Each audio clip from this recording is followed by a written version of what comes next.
I don't know if we could fit more people in here. How wonderful, how wonderful. Welcome to Coffee and Conversation. Really happy to have Jon Huibregtse back here, history professor, to talk about the last days of World War II. Thank you, Jon. Thank you. So we're going to be talking about the last months of World War II, really 1945, all of 1945. So just out of curiosity, how many of you are like me in that you are a child of a veteran of World War II?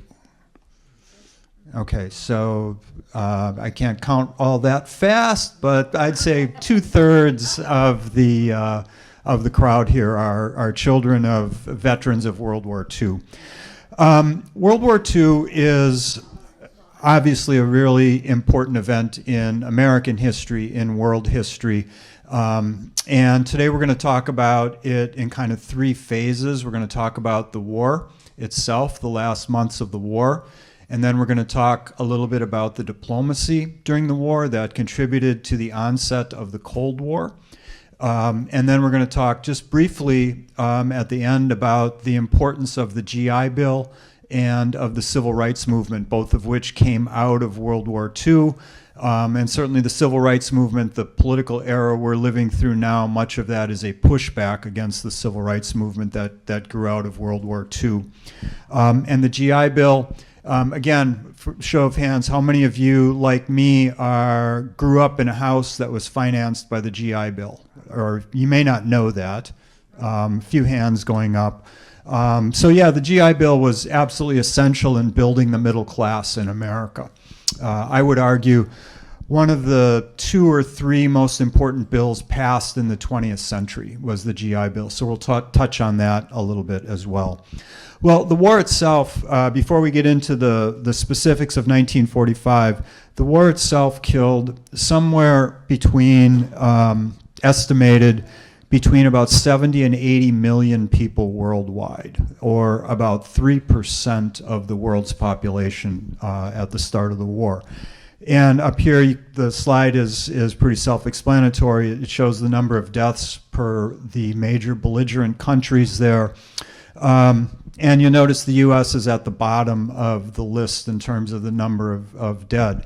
The U.S.'s contribution obviously was military to some extent, and we're not going to talk about this today, but the U.S.'s really biggest contribution, more than its military power or the manpower that it contributed, was industrially. The American home front produced the material that helped the Russians and the British and the other allies fight the war. It was really, the war production was phenomenal, and that was home front, that wasn't military. So this gives you some sense of the losses of the war, and that 25 million suffered by the Russians, and that figure, approximately half of that was military and half of that was civilian. So I think 12.5 million civilians died in Russia during the war. At any rate, where was the war in 1945, when 1944 turned into 1945? We'll begin by talking about Europe. In Europe, in January of 1945, the Americans were pushing back what Americans call the Battle of the Bulge. The Bulge, that battle began one of the biggest battles of World War II, one of the biggest battles in American history, began on December 16th, 1944. And by about Christmas 1944, the Americans had stopped the German advance and they were pushing that bulge back. The Battle of the Bulge pitted about 700,000 Allied troops against about 410,000 German troops in the West. The Allies suffered about 100,000 casualties, that is both killed and wounded, during the Battle of the Bulge. And the Germans suffered a similar number, a little bigger range, somewhere the sources say between 70 and 100,000 German casualties in the Battle of the Bulge. In the East, the Eastern Front, the Russians were about to launch their last major offensive of the war, And there you see the supreme commanders in Europe. I figured everybody knows what Eisenhower looks like, right? So I dug around a little bit, and I found this high school picture of Eisenhower. Looks like he's in a baseball uniform. He was a very good athlete. So I figured that's one you haven't seen of Eisenhower before. And on the right, as you're looking at, is Marshal Zhukov of the Soviet Union. They were the two Allied supreme commanders in Europe. And in mid-January, the Russians were beginning or were preparing to launch a major offensive. General Zhukov, Marshal Zhukov, had about 2 million men under his command. And they launched that offensive on January 12th through Poland and into Germany. They arrived at the outskirts of Berlin on the Oder River in mid-April of 1945. Really quite phenomenal progress and really rapid advance by the Russians through the east. And then once they arrived on the outskirts of Berlin in the April of 1945, they launched the battle for Berlin. In that battle, about 81,000 Soviets were killed and about 280,000 were wounded. The Germans lost approximately 95,000 in the battle for Berlin.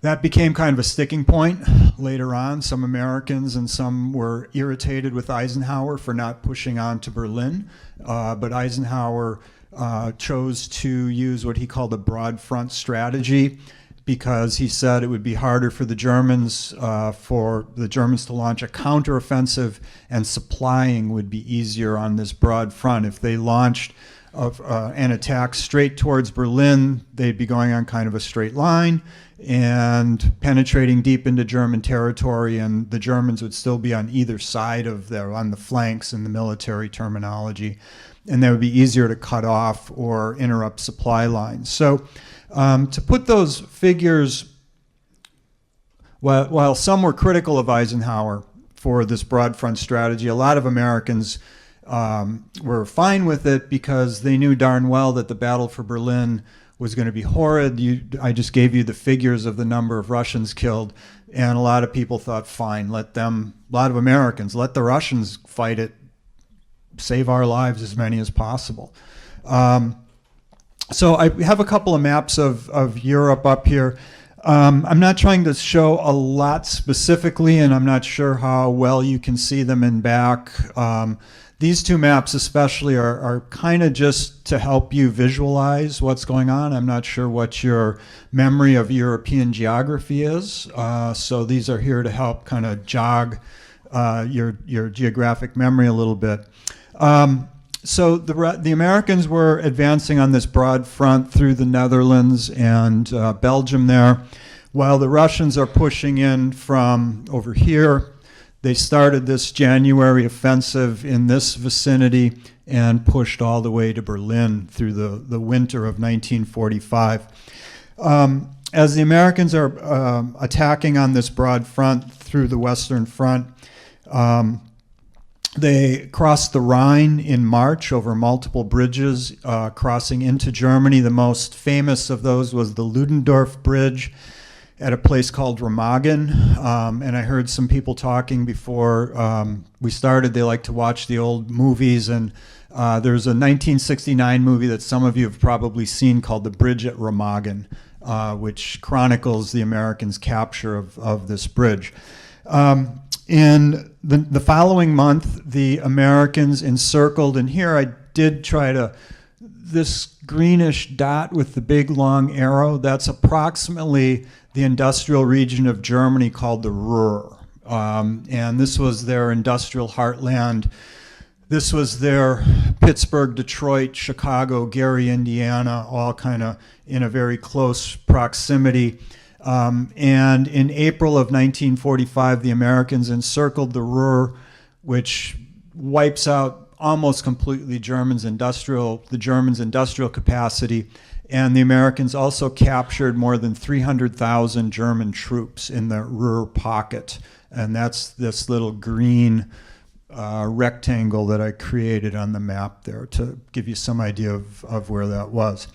Also in April, of 1945, the Americans liberated the first concentration camps that the Americans liberated. They liberated Buchenwald and Dachau in April of 1945. A couple months earlier, in February, the Russians had liberated Auschwitz, and actually the Russians had begun liberating camps way back in the war terms, way back in the summer of 1944 in eastern Poland. They encountered the first concentration camps. The capture of those concentration camps by the Americans really brought the war home to a lot of Americans in a way that it hadn't before. Americans knew about concentration camps. Word had leaked out. A few people actually had escaped concentration camps. Other firsthand accounts were trickling out. But, it's one of those things, probably you, like me, you might hear something or learn something, and it makes sense intellectually, and you understand it. And then you experience something that really brings it home and really, solidifies it or makes you think about it more, right? It's kind of like the example I always use in classes, everybody knows that parents love their children. Everybody gets that intellectually, but once you have children, that brings it to a whole new level of understanding, I think. That's the example that I use in class. And so maybe not the best example, but it's the only one I got. Anyway, the point here is that once the Americans started seeing these camps being liberated, it really brought home what they were actually fighting for. And the atrocities of the Nazi regime were really front and center in American consciousness in a way that they hadn't been for many prior to that. Also in April of 1945, the Americans and the Western Allies and the Russians linked up at the Elbe River, a little town called Torgau, which I'm sure you never heard of. I honestly had never heard of it till I started doing some deep dive research for this talk. But it was the link up between the Red Army and the Western Allies. It was about 90 miles due south of Berlin. This arrow on the map right here is pointing to approximately where that linking up of the Americans and the Russians took place on April 25th, 1945. So there's a lot of fighting going on, obviously, in Europe in April of 1945, but there were two other deaths in April of 1945 as well. And the first of those was Franklin Roosevelt, who died on April 12th, 1945. And he was replaced by Harry Truman on the right.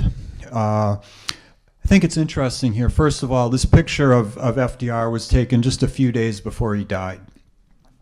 And you can look how frail he looks, and his eyes, the huge pockets, and the weight loss that he has had. If you go and look at pictures of him from, say, early in his presidency, he looks much different than this. The other thing that's striking to me about these two photos is both of them are in their early 60s when these photos were taken. And FDR looks like he's a couple decades older than 60. I think he was 63 when this photo was taken. And he looks, if you didn't know and you just looked at that, I don't think anybody would guess that he was 63 in that photo. You can really see the toll that the war had taken on him. So he's replaced by Harry Truman.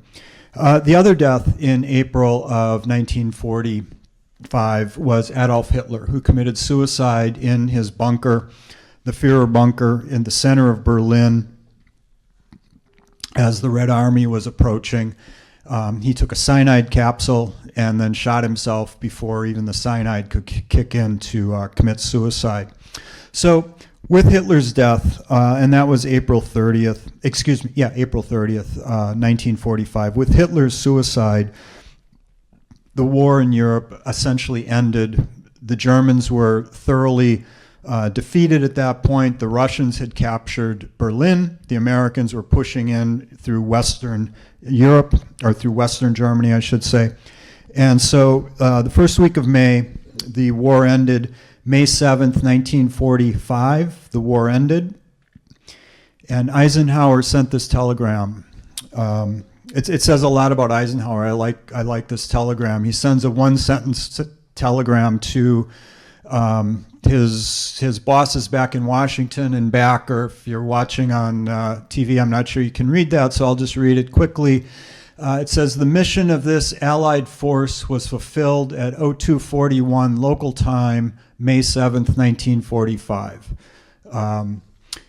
And when we see the big ceremony going on in Japan a little bit later on, it's really the contrast between MacArthur and Eisenhower. And they actually knew each other very well. Eisenhower had served as MacArthur's aide for many years, but MacArthur didn't really like him. At one point when he said something about, someone asked him about Eisenhower, he made a smart aleck remark about, yeah, he was a pretty good clerk. Was MacArthur's comment about him. But MacArthur is an interesting character. I don't have time to go into all of the stories about MacArthur. Anyway, the war ended in Europe. But at this point, in May of 1945, the Allies still believed that the war in Japan would carry on for another 18 months or maybe even a little bit more. If you were going to bet one of these guys, if you could somehow go back in time and ask them in May of 1945, will the war be over in September of this year, most of them would have looked at you like you were crazy. Okay, no one thought the war would end that quickly. So what's going on in the Pacific while all of these events are going on in Europe? Well, in the fall of, first of all, here are the commanders in the Pacific. There's General MacArthur on the left and Admiral Nimitz on the right. I'm not quite sure why I selected a picture of Nimitz not in uniform, but I did. Anyway, they were two of the handful of commanders, along with Eisenhower and a couple of others, who obtained the rank of 5-star, either general or admiral, during World War II. So in the Pacific, in October of 1944, MacArthur had returned to the Philippines. He had fulfilled his promise to return to the Philippines here. That was in October of 44, and the Americans would be fighting in the Philippines until the end of the war in September of 1945. They were fighting there. You can see it's multiple islands and a very tough terrain to fight in. So they're fighting in the Philippines. They liberated the capital city of Manila here. In some of the worst street fighting of the war in end of February into March of 1945. In February of 1945, the Allies invaded Iwo Jima. And you can see Iwo Jima, the smaller of the two arrows points approximately to where Iwo Jima is. The Allies invaded, mostly the Americans, invaded on February 19th, 1945, and the battle lasted until the end of March 26, 1945. The American casualties were huge at Iwo Jima. 6,800 Americans were killed, and more than 19,000 Americans were wounded at Iwo Jima. The Americans gave out 27 Congressional Medals of Honor for the fighting on Iwo Jima, and 13 of those were awarded posthumously to men who had died in combat. Those numbers, while horrific, pale compared to the Japanese. There were 21,000 defenders, approximately, when the Americans invaded, and 216 were captured. So think about those numbers for a minute. About 21,000 defenders, only 200 were captured. Most of them were injured and couldn't commit suicide or couldn't commit death by, or, attack. Suicide by attack is what I'm trying to say. Oops. my joke in class is that when I trip over something, which I frequently did because they had table legs come out, I would ask, who was running the pool to keep track of when I actually fell, and if they won the pool, I should get a coffee at least for taking a fall for them. Anyway, the fighting at Hiroshima, at Iwo Jima was horrific, as I said. And one of the most famous photos of the war was taken at Iwo Jima. This is planting the flag on Mount Suribachi in Iwo Jima. And if you notice over on the right there, one of the soldiers in this photo was a Native American man named Ira Hayes, who was also made famous by a Johnny Cash ballad in the 1960s called The Ballad of Ira Hayes, in case any of you are Johnny Cash fans. At any rate, Ira Hayes, along with the Code Talkers, all of their information has been removed from the Department of Defense websites because of the recent executive order to minimize the accomplishments of Indians, African Americans, and so forth. So why was Iwo Jima so important? America obviously paid a really heavy price. And Iwo Jima is important because for two reasons, both of them dealing with the air war in China, or in Japan. Let me go back to that map for a second. So this big arrow on the map here, pointing right at Saipan and Guam. When the Americans captured Saipan and Guam in the summer of '44, that enabled them to begin to bomb Japan because America's long-range bombers could reach Japan. Okay. Parenthetically, World War II contributed to the growth of passenger aviation because they had to build these long-range bombers for the war. And I ask rhetorically, how tough is it to close up the Bombay doors and slap in some seats and make airliners out of these big planes? So the technology was really quickly transferable to air travel. At any rate, the long-range bombers were hitting Japan, but American fighters didn't have the range. Those were the smaller planes, like one or two people in those smaller planes that would protect these big lumbering bombers. Think of a Prius weaving in and out of a bunch of 18-wheelers out on the highway. And so the long-range bombers were getting hammered over Japan. And so Iwo Jima is important because, first of all, from Iwo Jima, this is close enough for American fighter planes to fly to Japan and protect the bombers. So that's one thing. And the second thing is that Iwo Jima, picture it as a big Red Cross ship in the middle of the Pacific Ocean for planes that were damaged, crews that were shot up, what have you. If they had to crash land, they had a much better chance of being rescued from Iwo Jima because it was closer, and they could also land there in emergencies if they had to. So all of that sounds sort of abstract, right? But the American the American Air Corps estimates that in the 5 months from April, May, June, July, and August, the last 5 months of the war, 25,000 American flyers were saved by rescue operations taking place on Iwo Jima or from Iwo Jima. So if you do the math, 6,000 Americans died. That's horrific.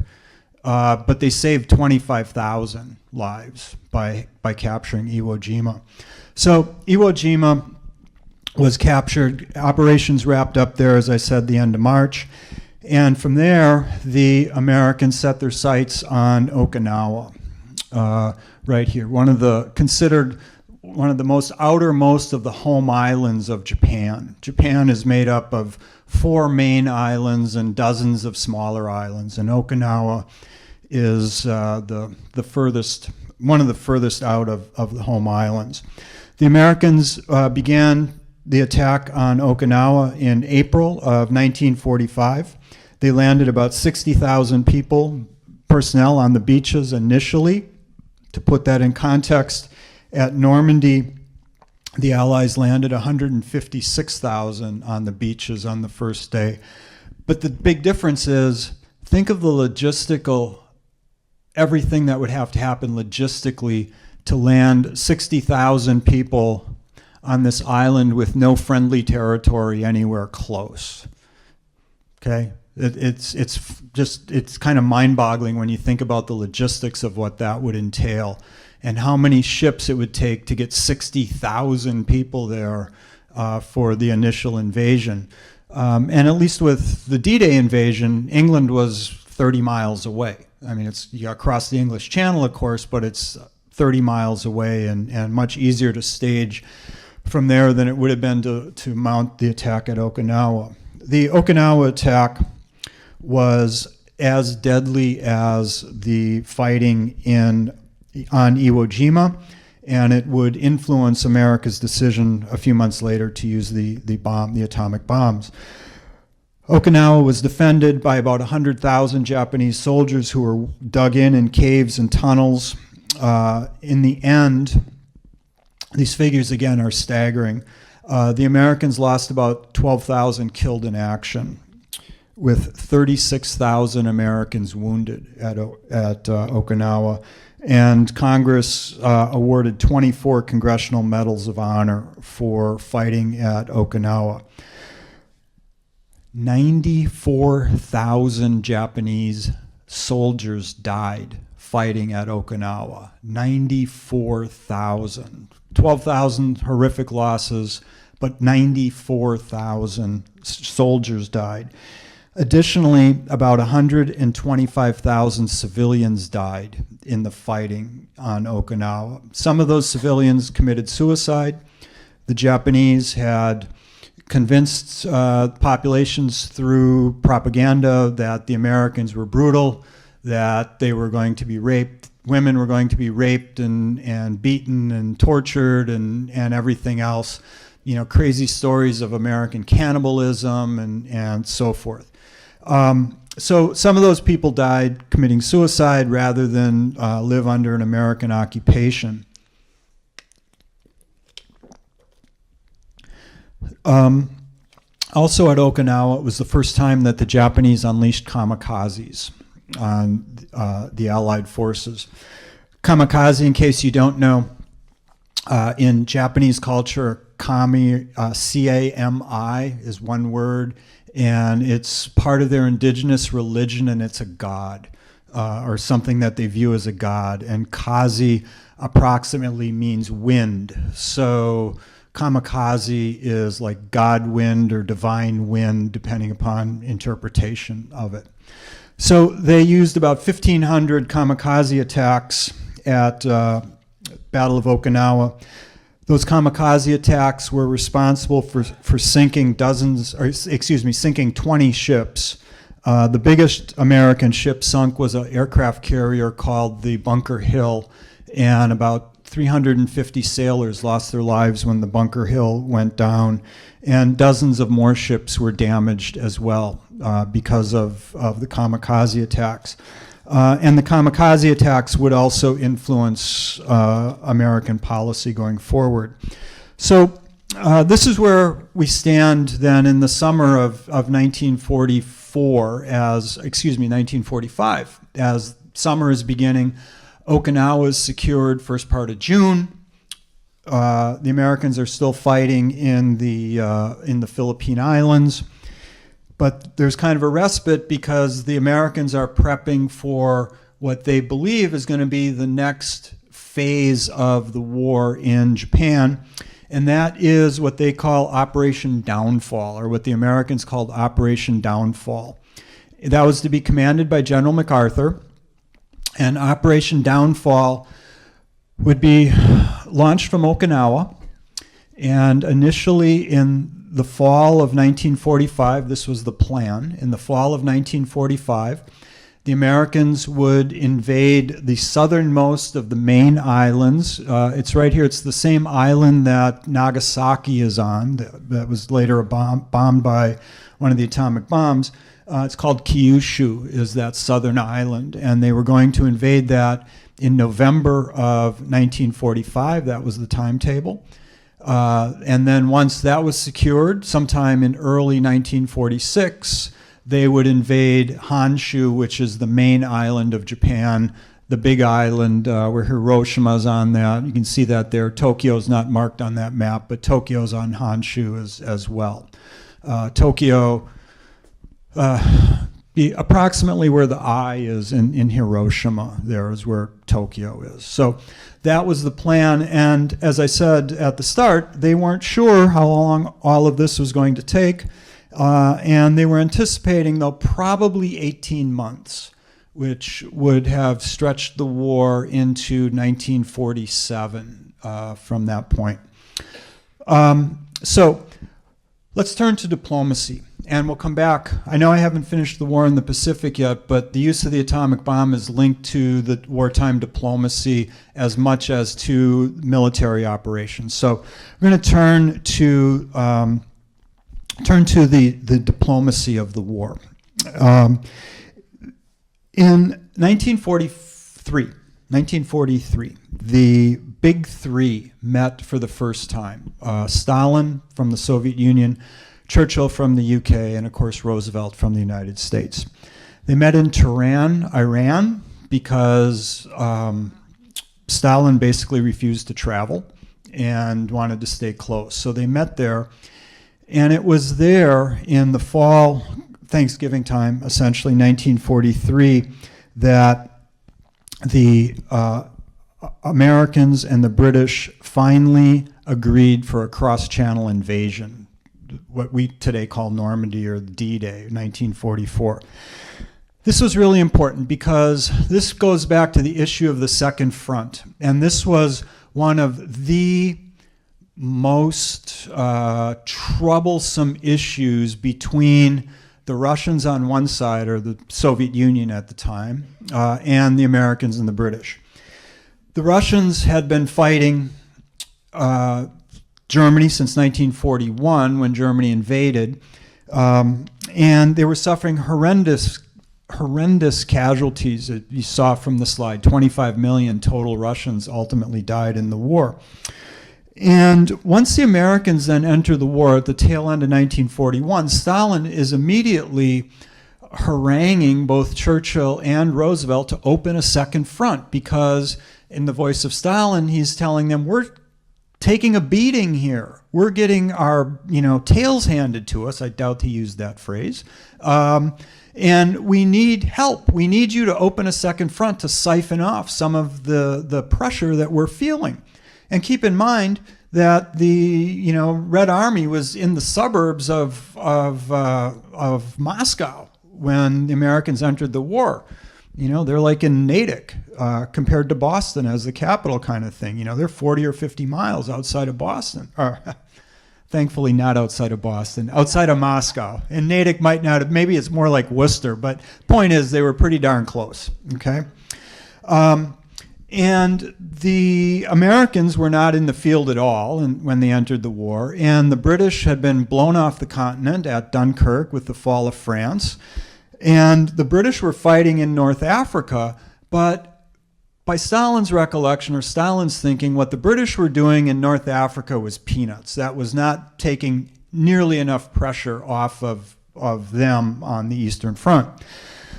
So this cross-channel attack, the agreement to the cross-channel attack is really important, and gets Stalin off of the backs of Roosevelt and Churchill, at least temporarily. One argument, though, for the importance of what was going on in Africa is eventually the German forces in Africa, the so-called Africa Corps, numbered about 750,000 soldiers, so not an insignificant number of soldiers, and they were commanded by a guy named General Erwin Rommel. And Rommel, I see some heads nodding. Rommel, arguably one of the best handful of generals on either side during World War II. He was an engineer of some of the early German successes, and ultimately was forced to commit suicide by Adolf Hitler in the summer of 1944. I don't know how much history you may remember, but there was a major plot to assassinate Hitler that almost succeeded, and Rommel got caught up in that plot. Apparently he had wind of it, but he wasn't involved in it, but he kind of knew it was happening. And once Hitler found that out, he gave Rommel the option of committing suicide and getting a state funeral or standing trial where he would have been executed. So the story is that the secret police showed up at Rommel's house, gave him a revolver with one bullet and said, take a walk in the woods, which he did and committed suicide. And Hitler, true to his word, actually did give Rommel the state funeral, and he died a hero in Germany. At any rate, the point here is that Rommel was in command of the German forces in Africa. And I ask rhetorically, how would the Russian battle maybe have changed if this extra 750,000 men were there, plus one of the best generals of the war? And it's impossible to know. It's one of those what if questions that we could talk about for days and days and days, but you just never know. So in that sense, maybe Stalin was being a little bit too harsh on the Allies, but on the other hand, he was not wrong in that the Russians were doing the bulk of the fighting for much of the war. So they met for the second time at a place called Yalta in Russia. Apologize, my slides are a little bit out of order there. This is the famous photo of, colorized version of this famous photo of the big three at Yalta. And again, you can see how pale and frail that FDR looks. This is just 2 months before he passed away. And reportedly, I don't know if this is true or not. I read it. It might more be apocryphal than true, but Stalin supposedly said, I'm dealing with a drunk and a dead man when he was at Yalta. Churchill being the drunk. The stories of Churchill's drinking are quite prodigious. At any rate, at Yalta, everybody went in wanting something. And the biggest thing that the Americans wanted was, one of the biggest things, was the assurance from Russia that they would enter the war against Japan within 90 days. After the fighting in Europe stopped. And I have put that USSR entered the war against Japan and the Poland and Eastern Europe. I highlighted those because in terms of contributing to the Cold War, those were the two key things that came out of Yalta that contributed to the onset of the Cold War. So the USSR does agree to enter the war against Japan. Ultimately, they say we will enter the war within 90 days. After the fighting stops in Europe, we will declare war on Japan. So, basically they wanted to end the war. Once the war ended, they were going to, this is an oversimplification, but they were going to load all of their soldiers in Europe on trains, transport them across Russia, and get them over into Asia to be ready to fight within 90 days. And they also agreed to, and I put Poland and Eastern Europe here, they also agreed that they would allow elections in Poland and other countries in Eastern Europe. Sticking with the principle, one of the principles of the Atlantic Charter was self-determination. And so this was, Roosevelt thought, a really good kudos or victory for the Americans, if you will, to get the Russians to agree to that. And they also agreed, of course, you see the division of Germany here. They agreed that there would be war crimes trials, and a lot of details needed to be worked out, but in principle, the Russians agreed to the idea of a United Nations, and Roosevelt was very keen on creating the United Nations. So Roosevelt comes out of the Yalta Accords. Oops. As I put this map up in my PowerPoint, I was thinking, you guys aren't all a bunch of 18-year-olds. You're not used to Germany being united. You all know East Germany versus West Germany, right? But anyway, this shows what Germany was divided between the East and the West. And you see Berlin divided deep within East Germany, also divided between the Western Alliance and the Russians.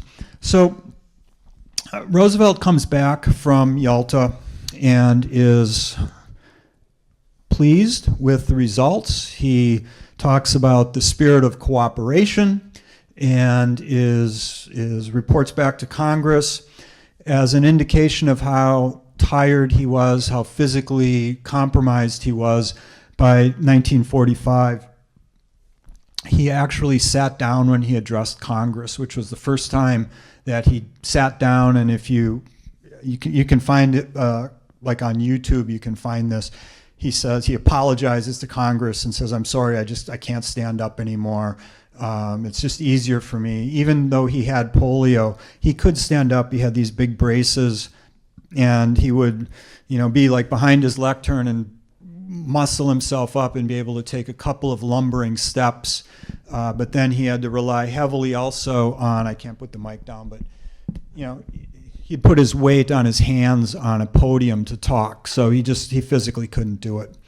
And so he tells Congress about what had happened. He tells them about the things that he could tell them about. Some of it was top secret, but tells them what he could. And he's very pleased with the outcome. And as I said, is very effusive about the spirit of cooperation and very optimistic.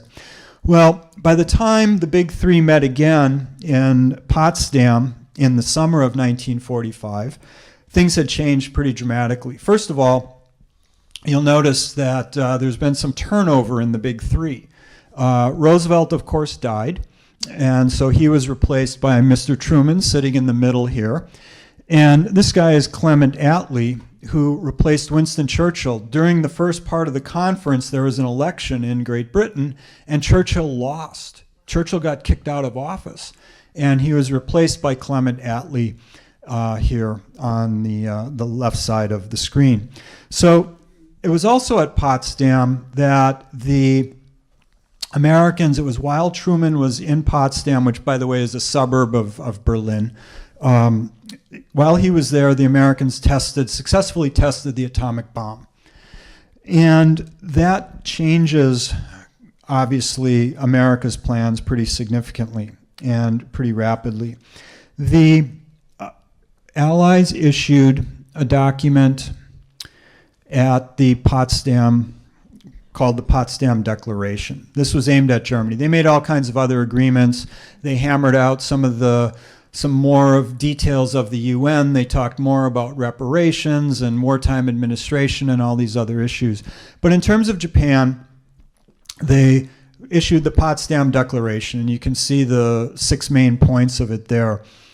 I want to call your attention, though, specifically to the bottom point, which, if you're too far back or if you're watching, maybe can't see, it says explicit threat of the, quote, prompt and utter destruction of Japan for noncompliance to the Potsdam Declaration. This is, in very simplistic terms, give up or we're going to wipe you out, okay? Give up or you're all going to really suffer.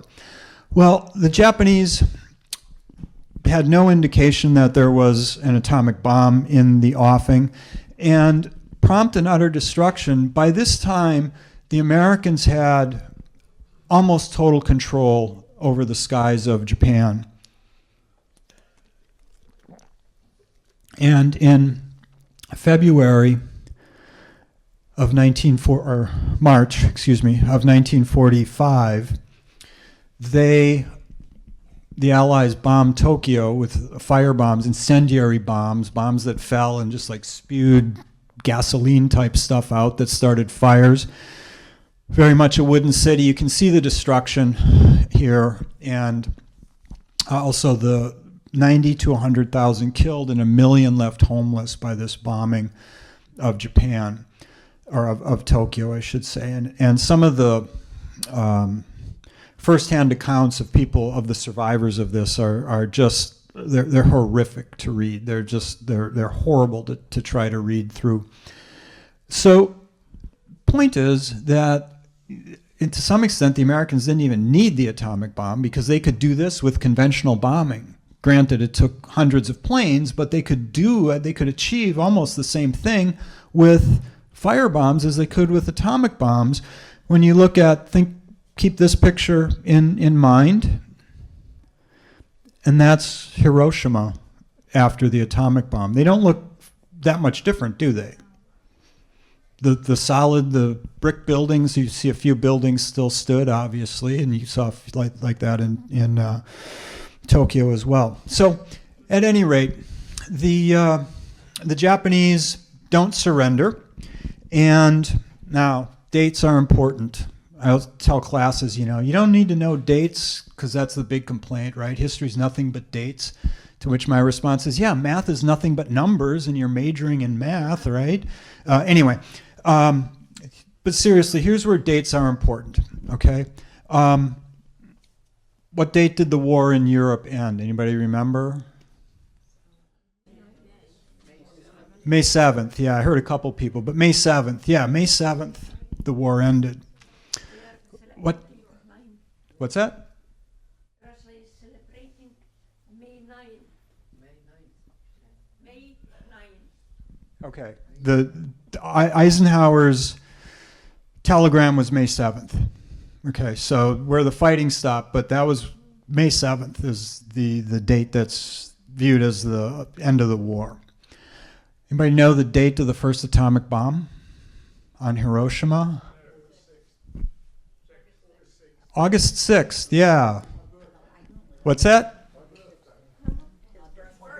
Oh, that's easy to remember then. Okay, gotcha. Okay, but gentleman is right, August 6th. Was that your birthday too in 1945?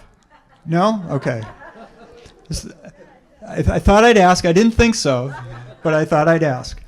Anyway, challenge you all to do some math here. How many days is it from May 7th to August 6th? 89? 89, when the Russians had said, we'll enter the war 90 days after it started. And so clearly, the atomic bomb was used in part as a threat to the Soviet Union. And that was confirmed a couple of years later when Henry Stimson, who was the Secretary of War during World War II, and I think it was 1947, if you're wondering, Secretary of War versus Secretary of Defense. I think it was in 1946 or 7, they combined Secretary of Navy, Secretary of War into the Secretary of Defense.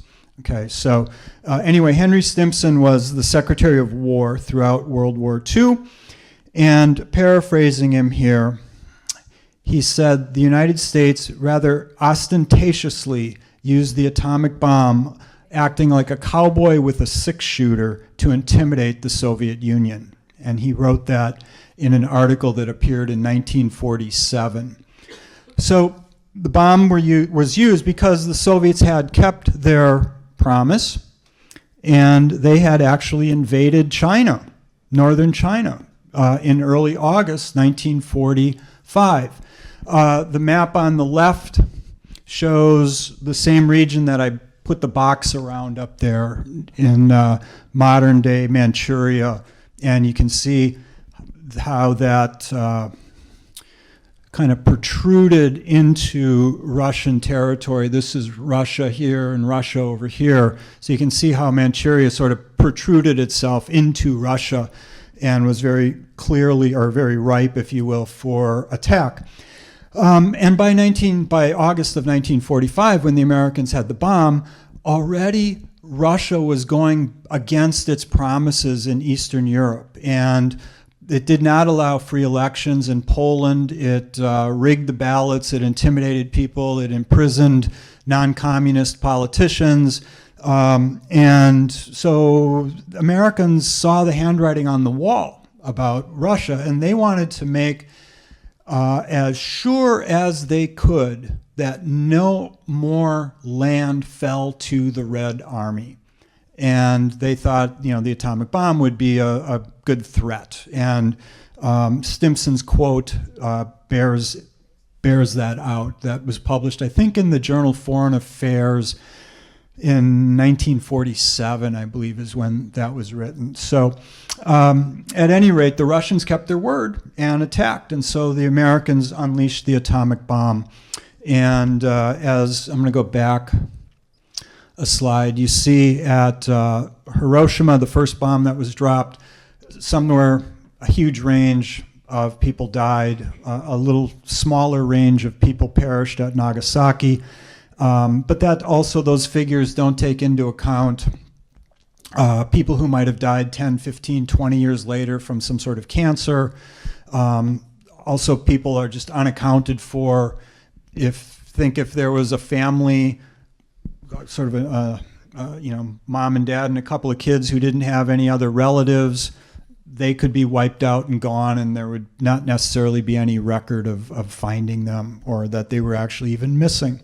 So all of these figures that I've given you today, and death toll and injuries and so forth, take those all, please, with a grain of salt. If you're curious and you're doing some of your own research on these topics, you might find very different numbers out there. Okay, people disagree. At any rate, once the Americans got the bomb, there was really never any doubt that they would use the bomb.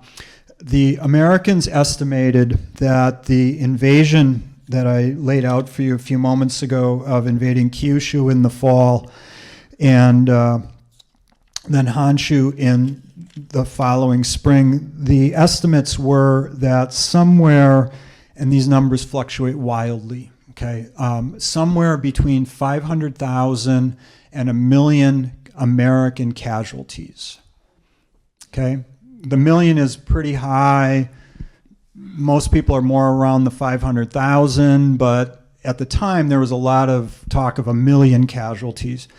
And the kind of rule of thumb is if you divide that by 3, whatever the number is, you get about a third of those would be killed and about a third would be wounded. So even if you take the low end of 500,000, that's about 166,000 American deaths with the invasion of Japan, the guesstimates that were going on.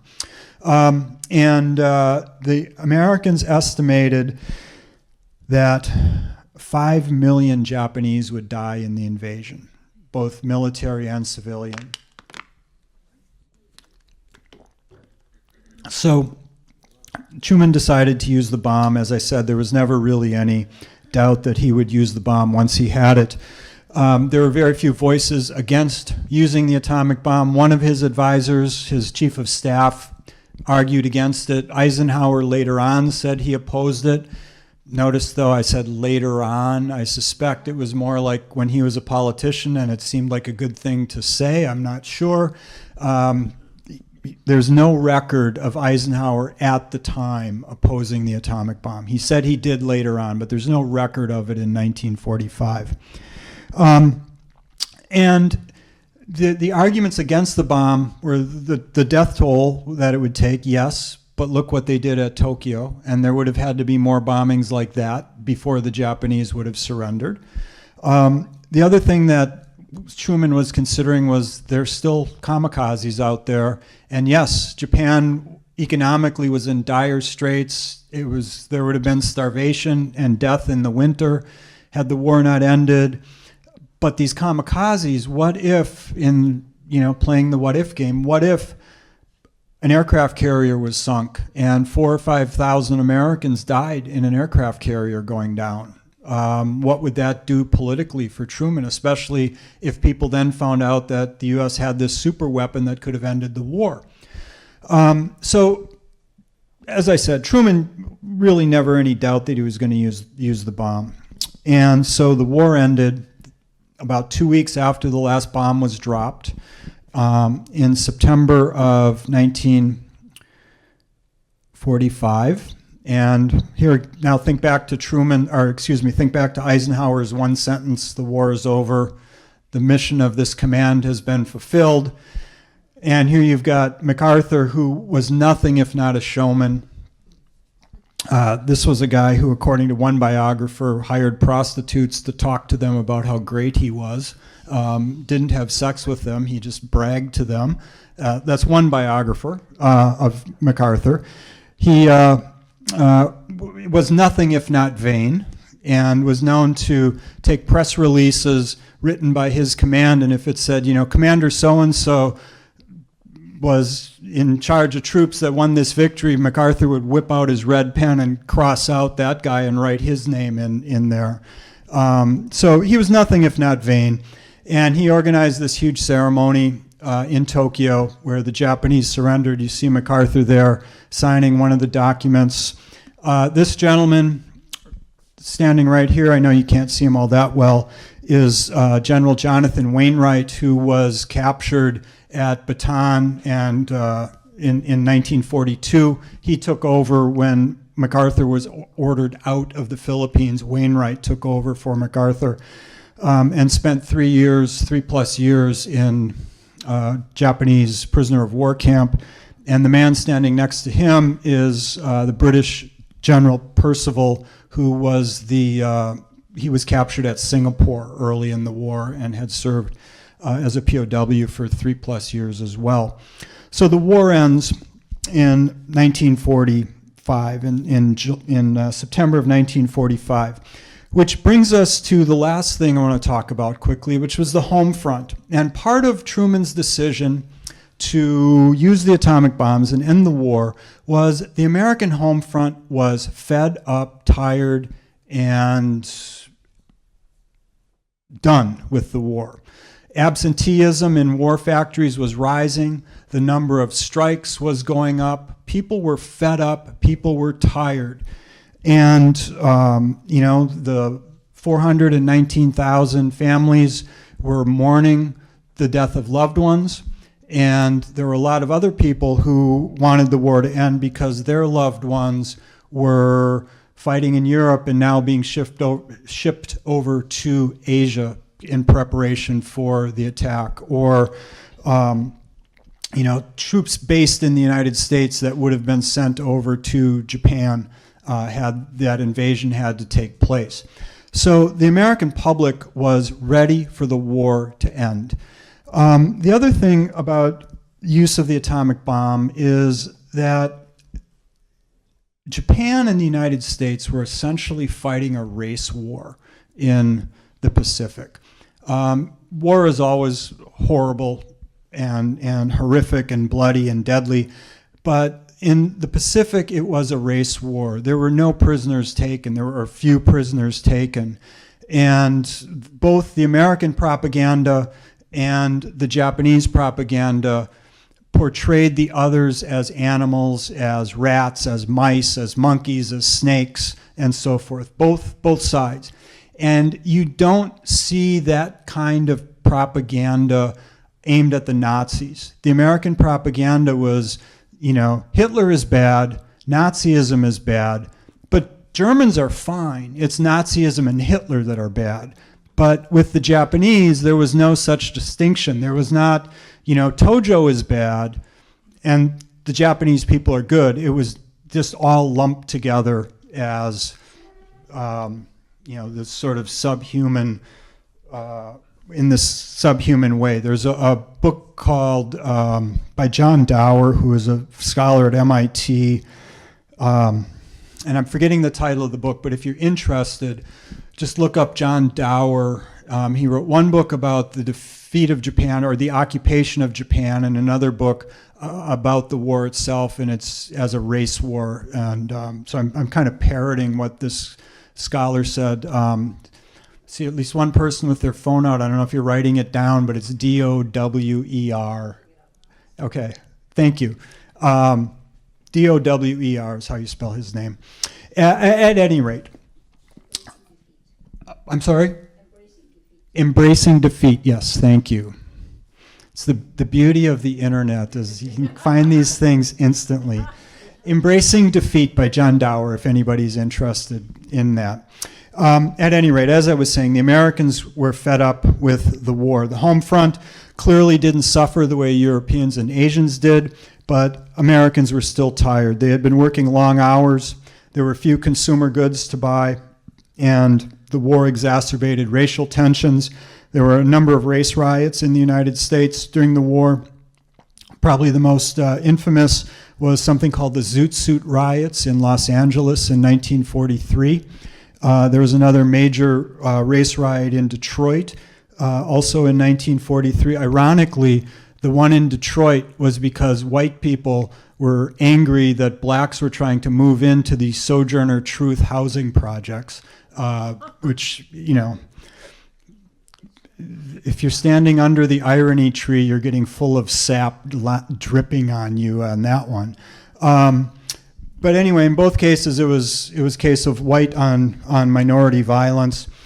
Those were being exacerbated. You may have heard about Jackie Robinson recently as well. That was another example of that. So the Americans had been fighting for the organizing sort of propaganda, if you will, principles. There's the famous victory kiss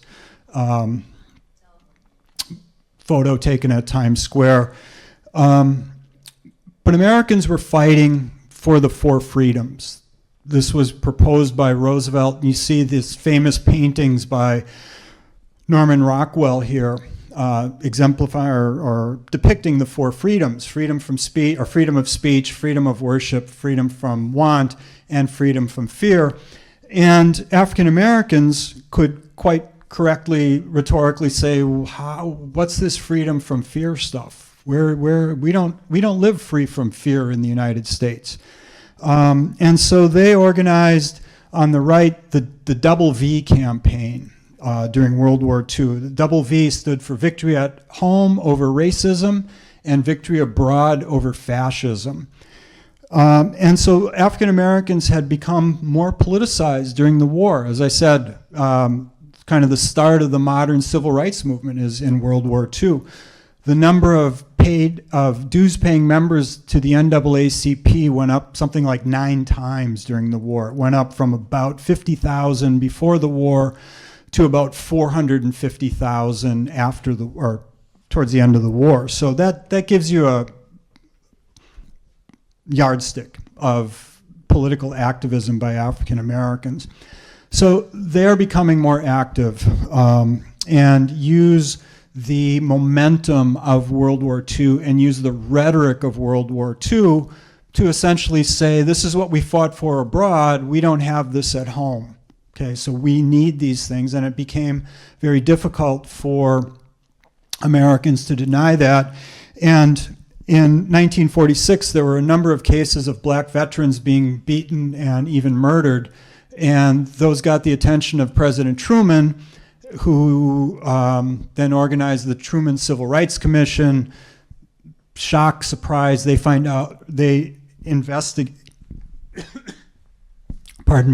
investigate and find out what everybody knew, that blacks were discriminated against across the board in American society. And they lay out about a 15-point plan that becomes basically the blueprint for the Democrats for the next 2 decades, as the Democrats become the party that promotes civil rights. So the civil rights movement grows out of the war. And then lastly, the GI Bill comes out of the war.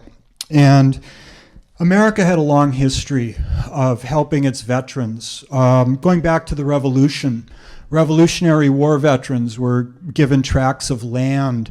One of my mentors in graduate school wrote a book about the War of 1812 veterans and how they were given land and how that affected settlement of Ohio and Indiana and so forth in the early part of the 19th century. So helping veterans was nothing new, but the scope of what they did with the GI Bill was beyond anything that had happened before, and as I said at the start, is really a key component to building the middle class in America.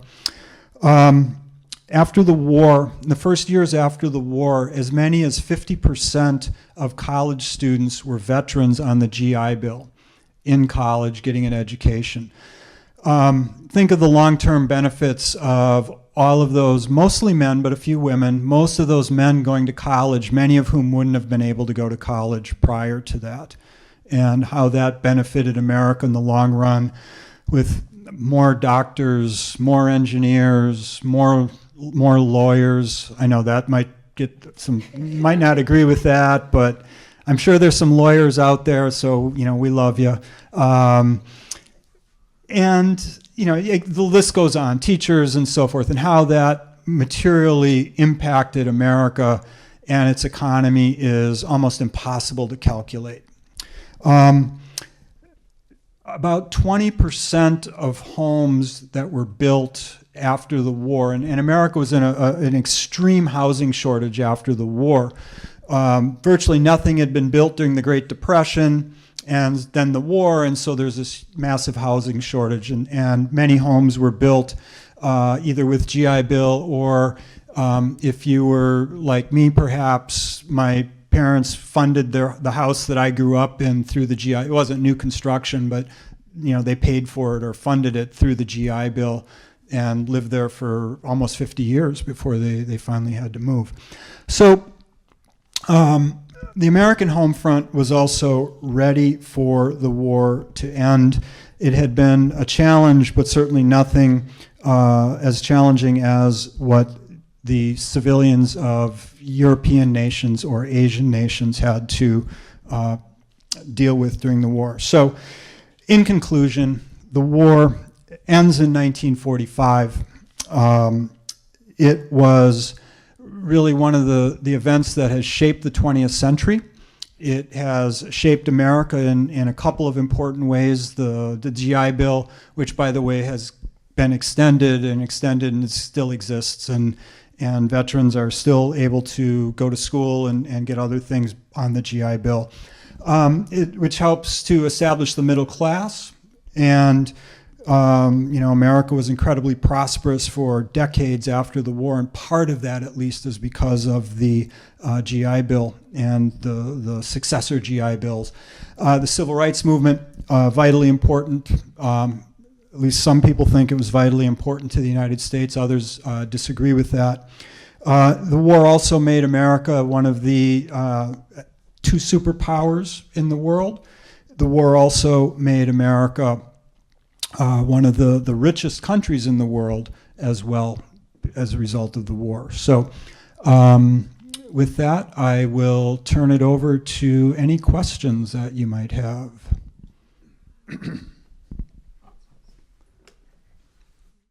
Mm-hmm. I'll just give you the microphone so you can say the question. All these years I thought the war ended in August of 45. I was 13 years old at that time. I remember Pearl Harbor, and I remember being in New Hampshire. My uncle had an old farmhouse there, and my four sisters, and my mother, and my aunt, and her children were there, and our fathers were home working. And I remember the church bells all ringing. And my aunt had an old car there, and I was one of the people that got into the car. And we went up to a house that had a radio. There was no electricity in this house, no plumbing. Mm-hmm. And this was, I thought, what was that? What would that have been? That was August of 1945. Yeah. The fighting stopped in August, so you're not wrong. The official ceremony that we saw of General MacArthur was September 2nd. So the fighting stopped. Basically, the Japanese, Hirohito, the emperor, wanted to give the Japanese time to sort of adjust to it. He ordered some of his top commanders to not commit suicide until they oversaw the peaceful transition, and then they were free to commit suicide if they wanted to. So when you say August, you're correct, but yeah, it was just September 2nd. It's just the fighting actually stopped mid-August. I didn't think I wondered how I could be wrong all these many years. Thank you. You're right. Okay. Thank you. Any other questions? Yeah. I had no idea that 20 million people died in China. Yeah. See, that was a bad question to ask because I also teach Chinese history. So I'll give you all like a 5-minute break to go to the bathroom, and then I'll answer the question. No, seriously, Real quickly, China had been in a civil war basically since about 1912. And in 1931, the Japanese invaded China and northern China. And this region here, Manchuria, they renamed Manchukuo. And then the Japanese invaded again in 1937, and I'm going over to the big map. Shanghai is down in here, Nanjing is down in here somewhere.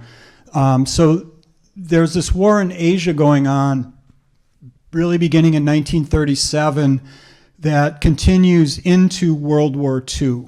And the Japanese occupied kind of, the coastal regions, okay, of the United States. Think a map of the United States. Think of if like everything east of the Alleghenies was occupied. And the Japanese were as brutal as the Nazis. And they were doing medical experiments on people and all kinds of stuff. And we know more about the Nazis concentration camps, but what was going on in China was equally horrific. And then the Civil War broke out again, and they fought on until 1949. As soon as the war ended, the Civil War basically started up again. And then you got the communists. Yeah, and that's when Mao won, 1949. And then Chiang Kai-shek fled to Taiwan there, and that's the two Chinas that we have now. Any other questions? Yes, sir. After the war, we established a Marshall Plan for the European countries. Yes. We didn't do something like that in Asia, did we? Yes and no. The question was, after World War II, the United States established the Marshall Plan to rebuild Western Europe. Well, actually, it was when it was initially proposed, it was all of Europe, but the Russians said and told all of their satellite countries, no, don't participate. And the Americans poured in, I think the figure, if I'm remembering correctly, is about $14 billion worth of aid into Western Europe to rebuild it. In a nutshell, they figured, well, if there's prosperity, they're less likely to go communist. If they're hungry and ill-clothed and ill-fed, they're going to go towards communism. If we help them establish capitalism, less likely they'll go to communism, okay? But then the second part of your question was, we didn't do anything like that in Japan. Not specifically, but the U.S. occupied Japan until 1952. It was during the Korean War that the American occupation officially ended. And during that 7 years, the United States did a lot to help Japan rebuild. It wasn't as specific as the Marshall Plan, but the United States did a lot to help rebuild Japan in terms of and I don't have a number, but I can't say it was X number of dollars, but they did a lot to rebuild Japan. Anything else? Yeah. Why were there two VJ days? Why were there two VJ days? One when the fighting stopped, and one when the treaty was actually signed. They weren't actually. The Americans were afraid that the Japanese might keep fighting. They weren't sure what was going to happen because there's this whole long story about Hirohito had to secretly make a record of his speech because they were afraid and there was going to be a coup to try to overthrow him, and so there was all kinds of drama going on around the end of the war. So that's why. Was your no? Okay. Other questions? Other questions? All right. Thank you very much.